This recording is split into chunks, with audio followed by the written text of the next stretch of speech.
Olá, bem-vindos a mais uma análise aprofundada aqui conosco. Hoje a gente vai mergulhar num conjunto de materiais bem detalhados sobre as investigações que envolvem o ex-presidente Jair Bolsonaro e aquela suposta tentativa de golpe de Estado depois das eleições de 2022, né? Isso. Temos aqui artigos, análises que cobrem o trabalho da Polícia Federal, a PF, e da PGR, a Procuradoria-Geral da República. E também informações sobre o julgamento que, pelo jeito, está previsto lá no STF. Exato. A nossa missão aqui é tentar destrinchar, sabe? Quais são as evidências que esses documentos descrevem, quem são os envolvidos que aparecem ali, quais os argumentos, mas tudo baseado só no que essas fontes trazem pra gente. É isso aí.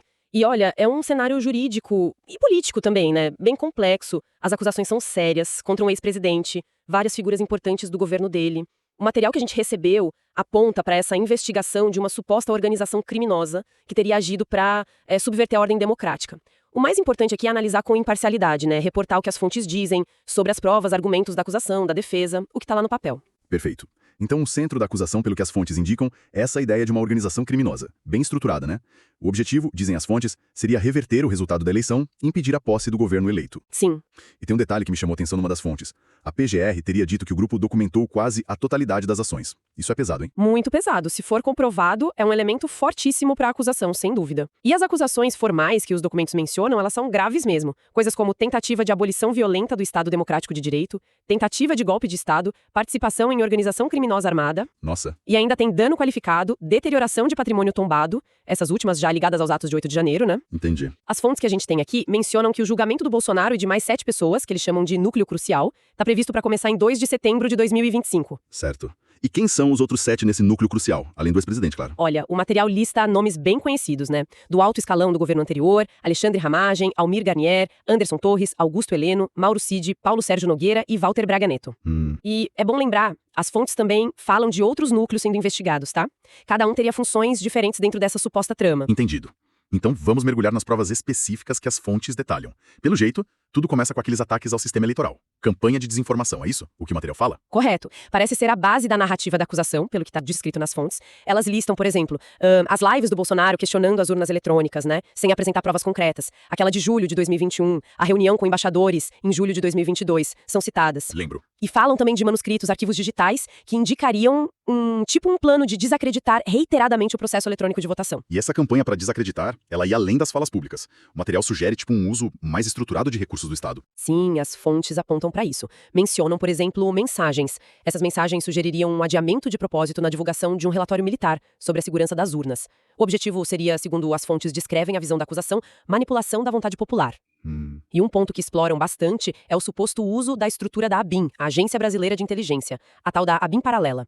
Segundo a PGR, como está descrito nas fontes, essa estrutura teria sido usada para monitorar adversários, para fabricar desinformação sobre ministros do STF, citam Luiz Fux, Luiz Roberto Barroso, a ideia seria minar a credibilidade do processo eleitoral. E tem nomes específicos ligados a essa ABIN paralela que as fontes citam? Citam sim, o Alexandre Ramagem, que era o diretor da ABIN, na época, né?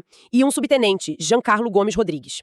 Outro ponto que as fontes destacam, a alegação da PGR de uma ação dolosa, ou seja, intencional, do Bolsonaro e do Valdemar Costa Neto, o presidente do PL. Certo. Eles teriam insistido nessa narrativa de fraude, mesmo depois de supostamente serem informados por militares que não tinha nada. Citam o ex-comandante da Aeronáutica, Baptista Júnior, dizendo que não havia indícios de irregularidade. Entendi. E a própria representação que o PL fez no TSE questionando as urnas. A PGR vê isso, segundo as fontes, como uma manobra para intensificar o ímpeto de reação popular negativa. Além do Bolsonaro, Ramagem, Costa Neto, quem mais as fontes conectam a essas ações de desinformação? O material cita também o Giancarlo Gomes Rodrigues, que eu mencionei, um Carlos Rocha, ligado ao PL, e o Augusto Heleno. Sobre o Heleno, uma das fontes até menciona uma reunião ministerial onde ele teria admitido discutir a possibilidade de infiltrar agentes em campanhas políticas. Nossa. Então, a perspectiva que a gente vê nas fontes é que a PGR e a PF não enxergam isso como fatos isolados, né? Mas sim como parte de um esforço coordenado, contínuo, que teria começado lá em 2019. Desde 2019? É. As fontes também relatam que ministros do STF teriam avaliado essas provas como fartas, robustas, mas, por outro lado, é importante dizer, as fontes registram a posição das defesas, tá? Que negam qualquer intenção golpista e dão outras interpretações para esses fatos. Entendido. Então, se essa campanha para desacreditar o sistema é descrita como um primeiro passo, qual seria a etapa seguinte, segundo o material? É aí que entra a tal minuta do golpe. Exatamente. Esse é um dos pontos mais comentados que aparecem nas fontes, né?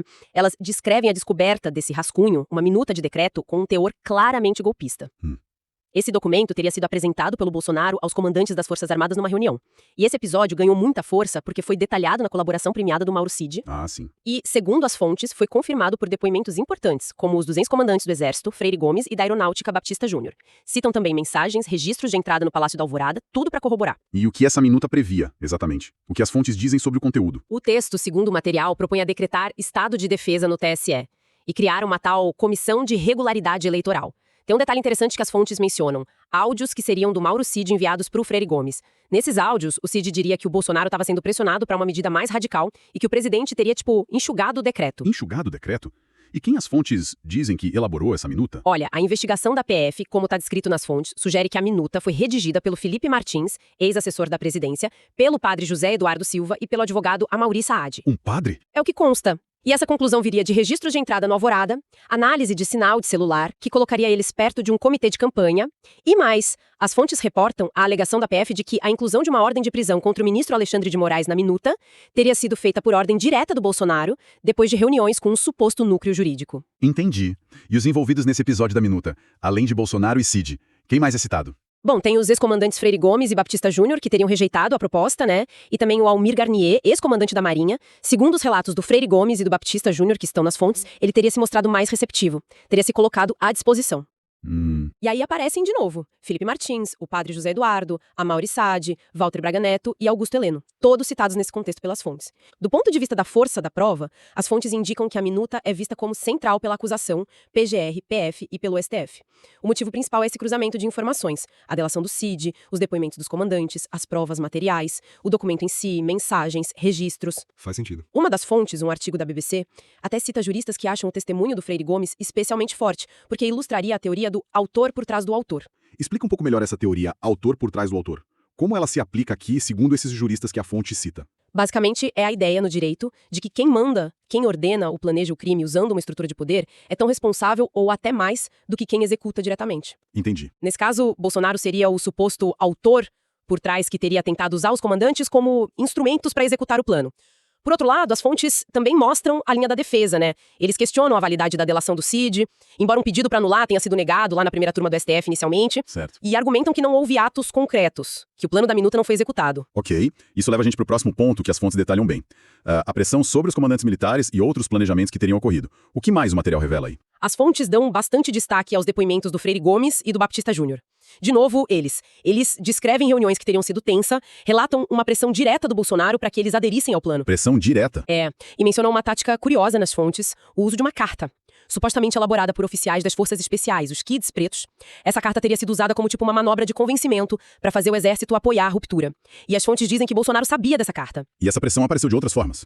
Tem mais evidências de planejamento descritas. Sim, as fontes citam mensagens interceptadas atribuídas ao Walter Braga Neto. Nessas mensagens, ele estaria incentivando ataques, pressões sobre os comandantes que resistiram, usando termos bem pesados, tipo cagão, sugerindo infernizar a vida dele. Nossa! E ao mesmo tempo elogiando o Almir Garnier, que teria concordado com a ideia.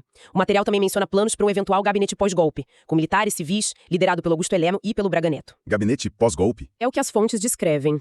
E outro elemento que elas conectam a esse suposto planejamento são aquelas operações de bloqueio da PRF, a Polícia Rodoviária Federal, em rodovias do Nordeste no segundo turno de 2022. Lembro bem disso. A interpretação da investigação, segundo as fontes, é que foi uma tentativa de dificultar o voto de eleitores do Lula. Mencionam até a produção interna na PRF de um documento, um BI, Business Intelligence, focado nos lugares onde o Bolsonaro tinha tido menos votos. Que coisa. E sobre planos militares ou documentos encontrados? Algo mais? As fontes citam um plano chamado Punhal Verde Amarelo. Dizem que foi impresso no Palácio do Planalto. E também uma operação Copa 2022. Além disso, destacam uma declaração do Bolsonaro em depoimento, depois que o TSE multou o PL por questionar as urnas. Ele teria dito que era preciso achar uma alternativa na Constituição. A PGR, segundo uma das fontes, interpreta isso como uma clara confissão de seu intento antidemocrático. E também mencionam reuniões no Ministério da Defesa, onde o plano golpista teria sido de novo apresentado aos comandantes. É uma teia bem complexa de nomes e ações que as fontes descrevem. Quem são os principais nomes ligados a essa fase de pressão e planejamento? Olha, muitos nomes se repetem e outros aparecem. Bolsonaro, claro, os ex-comandantes Freire Gomes, Baptista Júnior, Almir Garnier, Walter Braga Neto, Augusto Heleno, o ex-ministro da Defesa Paulo Sérgio Nogueira, Mauro Cid, os kids pretos, Silvinei Vasquez, ex-diretor da PRF, que as fontes colocam no chamado Núcleo 2 da organização, e o general Mário Fernandes. Muita gente. A visão da acusação, que a gente lê nas fontes, é que esses depoimentos, as mensagens, são provas fortes de coordenação, de pressão indevida. A operação da PRF, a impressão de documentos no Planalto, são tratadas como evidências concretas de ações que foram planejadas. Certo. Mas, claro, as fontes também sugerem o contra-argumento da defesa, que tudo não passou de discussão, de hipótese, sem intenção real ou capacidade de executar. Falando em documentos impressos no Planalto, as fontes mencionam esse plano punhal verde-amarelo com detalhes, assim, bem perturbadores.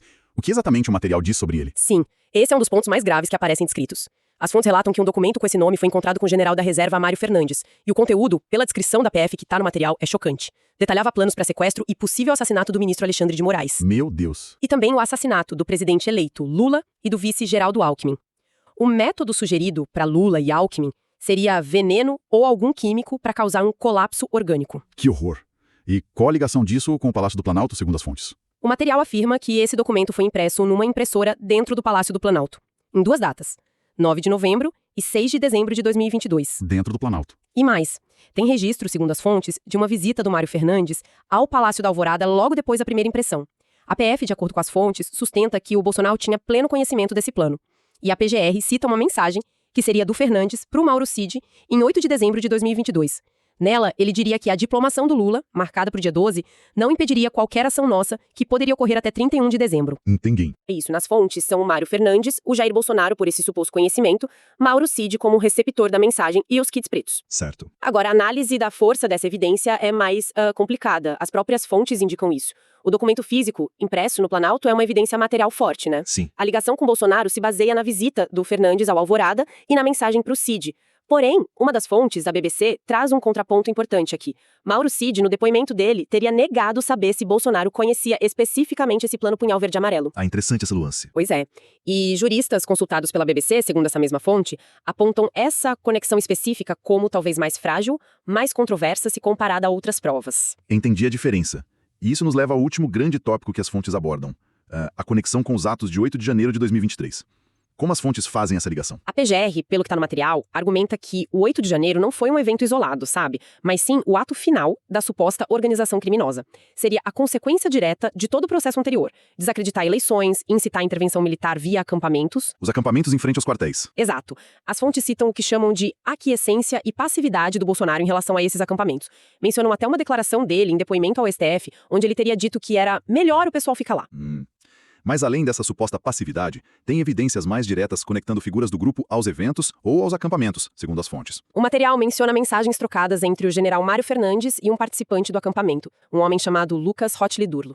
Depois dessa conversa, o Fernandes teria pedido ao Mauro Cid que o Bolsonaro intercedesse junto ao Ministério da Justiça ou da Defesa para evitar uma possível ação da PF contra o acampamento. Entendi. Outro ponto destacado nas fontes é o papel do Anderson Torres. Ele foi ministro da Justiça do Bolsonaro e, na época do 8 de janeiro, era o secretário de Segurança do DF, responsável direto pela segurança na esplanada naquele dia. Sim, lembro da polêmica. E claro, as imagens da destruição das sedes dos 3 poderes são usadas como prova material dos crimes de dano, deterioração de patrimônio. Certo. Os nomes que aparecem ligados a isso, então, são Bolsonaro, por essa suposta liderança indireta ou passividade, Mário Fernandes, Mauro Cid, Anderson Torres, esse Lucas Rottli-Durlo e os próprios invasores, né? Exato. E aqui, de novo, as perspectivas se dividem um pouco nas fontes. A PGR conecta tudo como um plano contínuo. As mensagens Fernandes-Cid são vistas como um elo importante. Porém, a mesma fonte da BBC que a gente já citou reporta algo bem significativo. Mauro Cid teria afirmado em depoimento que os atos de 8 de janeiro foram uma surpresa para ele. Uma surpresa, pro Cid. Foi o que essa fonte reportou sobre o depoimento dele. E os juristas ouvidos por essa fonte consideram a ligação direta do Bolsonaro aos atos violentos do 8 de janeiro como talvez o elo mais fraco da denúncia. Eles ponderam que ele não era mais presidente na data, né? E apontam a ausência de uma prova que considerem muito contundente, de uma ordem direta para invasão. Ok, então tentamos juntar todas essas peças que as fontes apresentam. Qual é o quadro geral que emerge disso tudo? Olha, o quadro que a acusação PF-PGR pinta, pelo que está descrito no material que a gente analisou, é o de uma organização criminosa estruturada, supostamente liderada pelo Bolsonaro, que teria atuado ao longo de anos, usando recursos e aparatos do Estado, né? A BIM, PRF, recursos do Planalto, num plano com várias fases. Primeiro, desacreditar o sistema eleitoral. Depois, pressionar os militares para aderirem a uma ruptura. Preparar um decreto para formalizar o golpe e, possivelmente, culminando em atos de violência ou nos eventos de 8 de janeiro. Uma linha do tempo bem definida pela acusação, então. Sim. E é relevante notar que as fontes também mencionam que ministros do STF teriam considerado o conjunto de provas como robusto, consistente. Certo? Então, o que a gente tira dessa análise do material? Parece que tem um volume considerável de evidências descritas sobre planejamento, discussões de ruptura, pressão sobre comandantes, campanha de desinformação. A minuta do decreto, os depoimentos dos militares, as mensagens interceptadas, são exemplos fortes citados nas fontes, né? Sim, são pontos centrais. Ao mesmo tempo, as próprias fontes que a gente leu apontam para áreas onde o debate sobre a força da prova é mais intenso, especialmente sobre um comando direto, explícito, do Bolsonaro para atos violentos específicos, como o 8 de janeiro ou aquela trama Punhal Verde e Amarelo. Exato. E as declarações do Mauro Cid, que é uma figura central, parecem, em alguns pontos específicos que foram relatados, atenuar essa ligação direta do Bolsonaro a esses eventos mais extremos. Isso, a interpretação dessas nuances é crucial. E, claro, sempre presente nas fontes, a posição da defesa, negando a intenção golpista, contestando as interpretações dos fatos e a validade da colaboração do Cid. Bom, resumindo nossa exploração de hoje, a gente navegou pelas diversas frentes de evidências apresentadas nas fontes contra o ex-presidente Bolsonaro. Vimos a descrição da campanha contra as urnas, os detalhes sobre a minuta do golpe, a pressão relatada sobre os militares, as alegações sobre planos violentos e a complexa conexão com o 8 de janeiro. Percebemos que, segundo o material analisado, tem elementos que a acusação considera fortes, baseados em depoimentos cruzados, documentos. Sim, uma base probatória significativa descrita ali. Mas também pontos onde essa imputação de responsabilidade direta é mais debatida, ou até contestada por declarações do próprio colaborador Mauro Cid, como algumas fontes relataram. Exatamente. A avaliação final vai depender de como o judiciário vai pesar cada um desses elementos, né? E essa descrição toda nas fontes sobre o alegado uso de estruturas do Estado, agência de inteligência, recursos do Palácio, operações policiais, para supostos fins políticos, isso levanta uma questão que vai além do caso específico, sabe? Qual seria? Independentemente do resultado judicial que vier, o que essa situação toda, como está descrita no material, nos faz refletir sobre a importância e talvez a fragilidade dos mecanismos de controle, de proteção das nossas instituições democráticas contra possíveis manipulações internas. Fica essa reflexão, né? Baseado estritamente no que foi exposto nos documentos que a gente analisou hoje.